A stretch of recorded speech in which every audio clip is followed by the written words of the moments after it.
Hi everybody, Chris Bezanoy, ICE TV, brought to you by IceCan.com. Welcome to video 12, which is the destruction room. We've already gone through most of the facility, gone through reception, gowning, secured storage, all the all the processing rooms. We've gone through the importance of shipping and receiving, especially these ones being separate. Go ahead and watch that video, some good tips in there. Today we're going to talk about the destruction room. Now this is for a medium-sized facility. This is an example layout, by the way.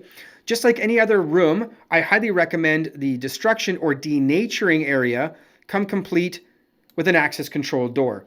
The reason why this is an access control door is because we just want to make sure we're tracking people leaving potential cannabis from the facility. Even though it's destined to be denatured or destroyed, it's not technically destroyed or denatured until it goes through the process. So I highly recommend you put access control on this door and of course another door sweep.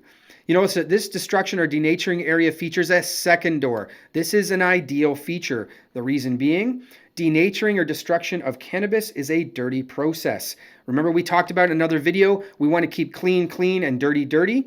We already talked about shipping being a dirty area. There are ways you can keep it clean. Go ahead and watch that video. Destruction is another dirty area.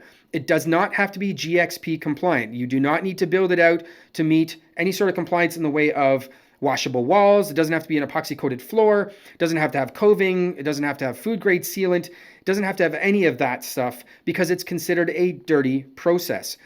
The reason why we have a separate door leading outside is that when cannabis is denatured, you have the ability to take it directly outside to be thrown out or to be, maybe you're using, whatever you're using, it can actually be thrown out or it can be gone through your denaturing process. The idea is that you don't want denatured product coming back from your dirty environment to your clean and traipsed all the way through to your receiving or traipsed all the way through to your shipping. So in this sense, having a separate door is ideal. Of course, this door is access controlled, comes in complete with intrusion detection, access control, electronics so that we can restrict access to the door. The idea is that if there's any returns, and in other words, if you need to denature any cannabis that's been returned, or maybe there's a bad crop, whatever the case may be, you want to denature or destroy it in this room using an approved substance. Could be kitty litter is very common. It could be cocoa. It could be an incinerator. Whatever you choose is done in the denaturing destruction area. As soon as it's denatured, it should be thrown out through this door. Typically, it's done at the end of the day, which means that any staff that leave the space can go back around to the main entrance, go through, go to their lockers, grab their outside gear, whether it be winter jackets, boots, or whatever, and then be able to leave the facility without stepping foot into the clean environment. Nonetheless, you do need a denaturing area. It could be done outside. It is a little bit tricky. I would recommend it be done inside. Keep in mind it is a controlled substance until it's denatured. So if you bring cannabis from your production, it's dried, whatever the case may be, it didn't work out in your favor, maybe it's still flowered, and you leave it in your destruction area, you got to be careful if you do not denature it right away or by the end of the day.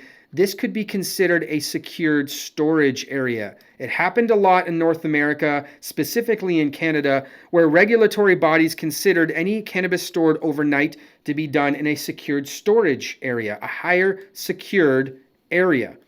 If you bring cannabis to be denatured or destroyed and it sits there during the day, not so bad. Remember, we've got access control on these two doors, probably going to have some intrusion detection. If you leave it overnight, be careful. It might need to be protected like a secured storage room. A lot of people made that mistake in the earlier versions of the Canadian regulations. Some people are making that mistake in the States and, of course, in Europe. Nonetheless, be mindful of cannabis stored overnight, whether it's a vault or a safe or in a secured storage room.